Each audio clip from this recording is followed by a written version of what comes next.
Welcome to Neural Wings, your source for Kalamazoo Wings game analysis and predictions, brought to you by absolutely no one. I'm your host, Ano, here to recap the last week of K-Wings hockey and what's ahead for the red, white, and blue. Central Division Update. The Central Division race is intensifying as we move deeper into February, with positioning becoming more critical by the day. As of February 9th, the Toledo Walleye continue to set the pace at the top of the division with 58 points through 42 games, holding a record of 26-10-3-3.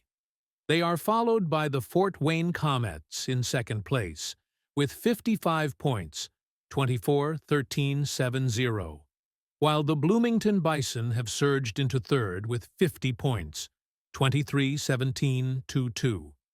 The Indy Fuel remain firmly in the mix in fourth with 48 points, and the Cincinnati Cyclones hold the fifth spot with 43 points.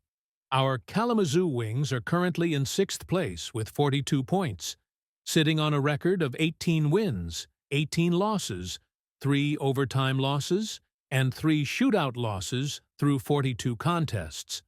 Despite their current ranking, the K-Wings are in a dead heat for postseason positioning, trailing Cincinnati by just 1 point and Indy by 6, while holding games in hand on several divisional rivals.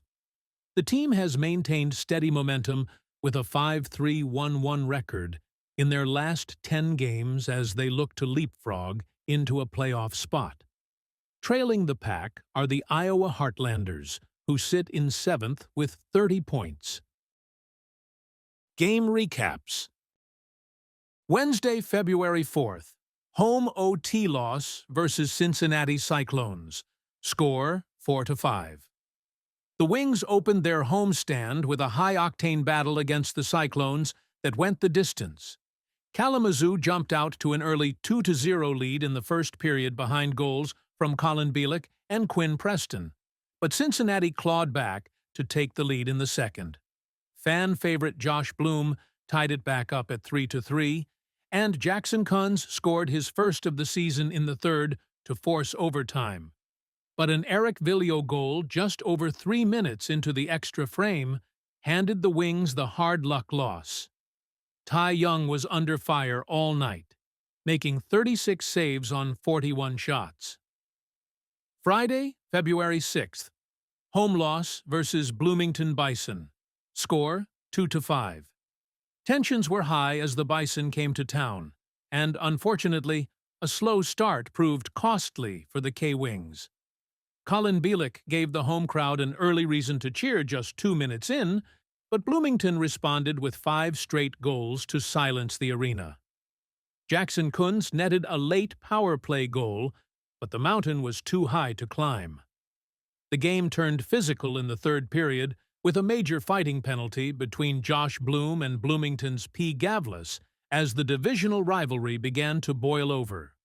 Saturday, February 7th. Home win versus Bloomington Bison. Score 5-2. On the 25th annual Pink Ice Game, the K-Wings gave the capacity crowd of over 5,200 fans exactly what they wanted. A dominant win and a lot of extracurricular fireworks. Nolan Walker led the charge with 2 goals, while Quinn Preston, Zach Okabe, and Jackson Kunz all found the back of the net in a high-intensity affair. The bad blood from Friday night overflowed, resulting in a staggering 79 combined penalty minutes, including major fighting penalties for Colin Sackerman and Evan Dougherty. Jonathan Lemieux was stellar in net, stopping 29 of 31 shots to secure the massive 2 points on a historic night for the franchise. Performance analysis.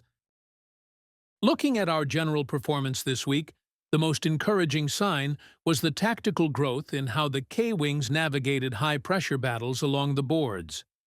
We had previously identified a concerning trend of overcommitting 3 bodies to puck battles in the corners, but this week saw a marked improvement in disciplined spacing, particularly during Saturday's massive victory, where the team stayed much more structured.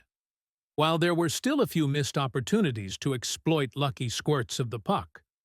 The overall progress was evident and led to a far more balanced offensive attack.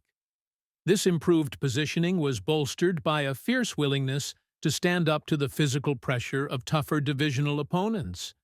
The high-tension series against Bloomington, which exploded for 79 combined penalty minutes on Saturday, proved that this team will not be bullied. That grit absolutely ignited the capacity crowd of over 5,200 fans and provided the emotional spark the team needed to respond with a resounding 5-2 victory on pink ice. While the special teams units remain a dominant, league-leading force, it was this physical identity and team-wide response that truly defined the weekend. However, the K-Wings are still searching for a way to break the dangerous habit of surrendering early leads, a trend that haunted them again in both the Cincinnati overtime loss and Friday night's game against the Bison. In the midweek tilt against the Cyclones, the Wings jumped out to a 2-0 lead only to see it vanish. And a similar story played out Friday, when an early 1-0 advantage was met with 5 straight Bloomington goals. Falling behind early forces this group to expend a massive amount of physical and emotional energy just to claw back into games, which is a difficult strategy to sustain in such a competitive division. Even with the elite special teams providing a reliable safety net, the K-Wings must find a way to dictate the pace of the game from the opening puck drop.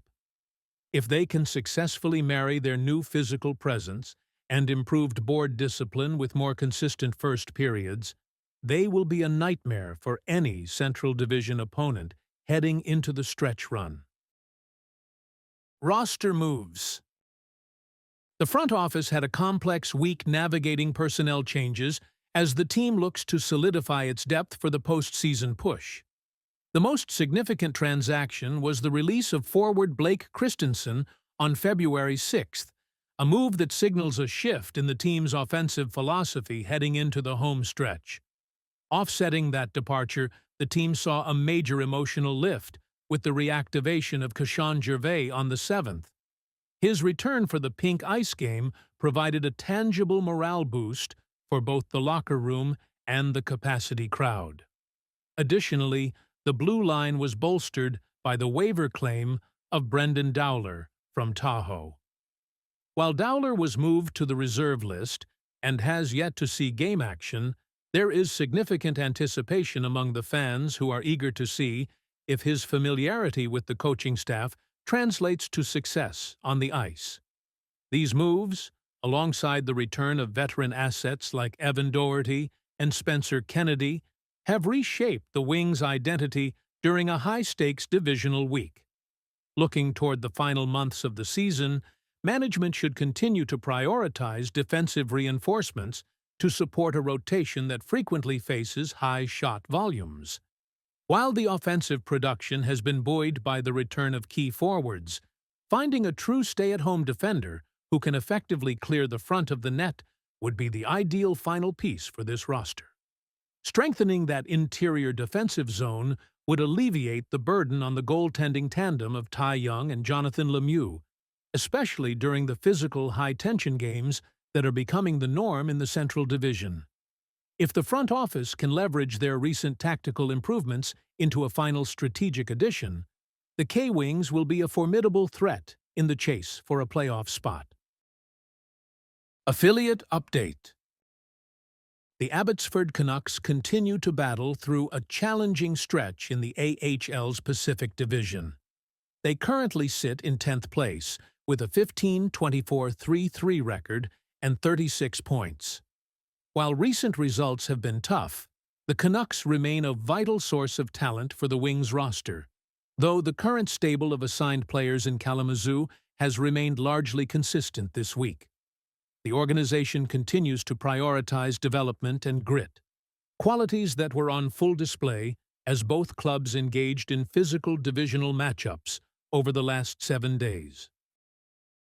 Upcoming games. The K-Wings are taking their show on the road this week for a pivotal three-game series against the Iowa Heartlanders. Every game this week will be played at Xtream Arena in Coralville, Iowa, as Kalamazoo looks to capitalize on their divisional momentum. Wednesday, February 11th, the series kicks off with a midweek showdown. Puck drop is scheduled for 7 p.m. Central Standard Time. Friday, February 13th, the road trip continues on Friday night. The game is set to begin at 7 p.m. Central Standard Time. Saturday, February 14th. We wrap up the week with a special Valentine's Day finale against the Heartlanders. Note the earlier start time for this one, with the puck dropping at 6 p.m. Central Standard Time. Well, that's it for today. If you like this content, please like, subscribe, and tell a friend. It helps out more than you know. I'm Ano, and this is Neural Wings. Let's go, K-Wings.